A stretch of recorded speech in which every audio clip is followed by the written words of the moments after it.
The Galactic Council chamber had not witnessed such tension in 3 millennia. Ambassador HFY of the Veltari Empire adjusted her crystalline breathing apparatus, her 4 eyes darting between the assembled representatives. The emergency session had been called within hours of receiving the transmission from Sol 3, and already the ancient alliances were fracturing. "Preposterous," hissed Commander Vorthak, his scaled hide rippling with indignation. "The humans have been silent for 3,000 years. Radio silence, complete isolation. And now they sent this?" The holographic display flickered to life at the chamber's center, showing a simple video message. A young human female sat in what appeared to be a garden, sunlight filtering through green leaves behind her. She had dark hair, kind eyes, and wore clothing that seemed impossibly primitive by galactic standards. When she spoke, her words were translated into 1,000 languages simultaneously. "Hello," she said, and smiled. It was that smile that had shattered 3,000 years of carefully maintained peace. Ambassador HFY remembered the stories passed down through her lineage. Tales of the humans' final war, the one that had convinced every civilized species in the galaxy to sign the Sol Quarantine Accords. Humanity had been contained to their single star system, deemed too dangerous for galactic society. They had been warriors without equal, berserkers who fought with such ferocity that entire fleets would retreat at the mere sight of a human vessel. But this human smiled with such genuine warmth that it made HFY's secondary hearts flutter in ways she didn't understand. "My name is Elena Rodriguez," the human continued. "I'm speaking to you from Earth, though I suppose you know it by different names. We've been listening to your transmissions for a very long time, learning your languages, understanding your conflicts. We know you've been at peace for 3,000 years, and we wanted you to know. We're proud of you." The chamber erupted in chaos.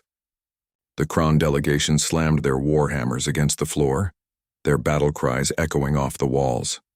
The ethereal whisperfolk began their death songs, believing the end times had come. Only the machine race of New Cygnus remained calm, their optical sensors analyzing the transmission with cold precision. Silence. The voice belonged to High Arbiter Molanth, whose species had been instrumental in crafting the original quarantine. "The human speaks of pride. What right do they have? They were contained for their aggression." Elena's recorded voice continued, oblivious to the turmoil she was causing. "We know our ancestors weren't easy to get along with. War was all we knew back then. But we've learned. We've grown. We've had 3,000 years to figure out who we really are when we're not afraid." The Veltari ambassador felt something crack inside her chest, not physically, but emotionally. Her species had spent centuries perfecting the art of diplomatic neutrality, of maintaining balance between the warring factions that constantly threatened galactic stability. It was exhausting work, and Elena's simple acknowledgement of their achievement touched something deep within her. "We wanted to share something with you," Elena continued, and the camera panned to show the garden more fully. Children played among the flowers, human children with laughing faces and grass-stained knees. "We call it the Memorial Garden. Every flower here represents one of the species we fought during the old wars. We tend them daily, and when they bloom, we celebrate. When they wither, we mourn." Commander Vorthak's breathing had become labored. His species, the mighty Drakmori, had lost entire colonies to human aggression. The sight of children, human children caring for flowers representing his people, was almost too much to process. "We've been writing letters," Elena said, and smiled again, that devastating, sincere smile. "Letters to every species we wronged. Apologies. Stories about the memorials we've built. Poems written in your languages about the beauty of your homeworlds, which our ancestors never took the time to appreciate while they were busy trying to conquer them." The chamber had fallen silent. Even the Kron had stopped their war chanting. "But mostly we wanted you to know that we've learned the most important lesson of all." Elena stood, and the camera followed her to a massive wall covered in symbols. Each one represented a different species, and below each symbol was text in that species' native language.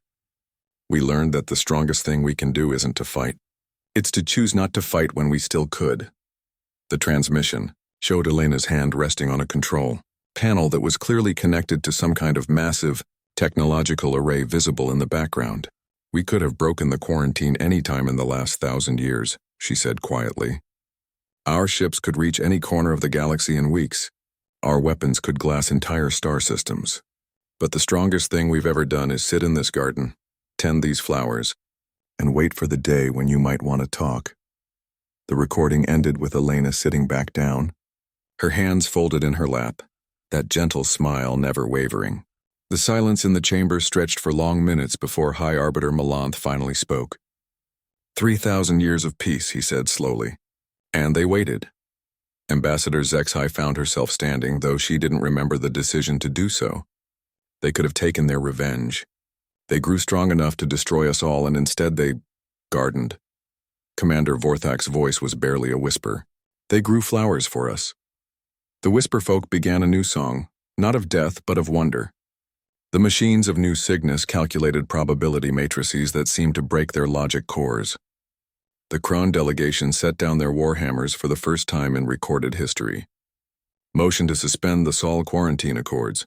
Ambassador Zexhai heard herself saying, "All in favor?" The vote was unanimous. 3 days later, the first diplomatic vessel approached Earth in 3 millennia. Its message was simple: "We'd like to see your garden." The response came immediately in that same warm voice. "We've been saving a place for you,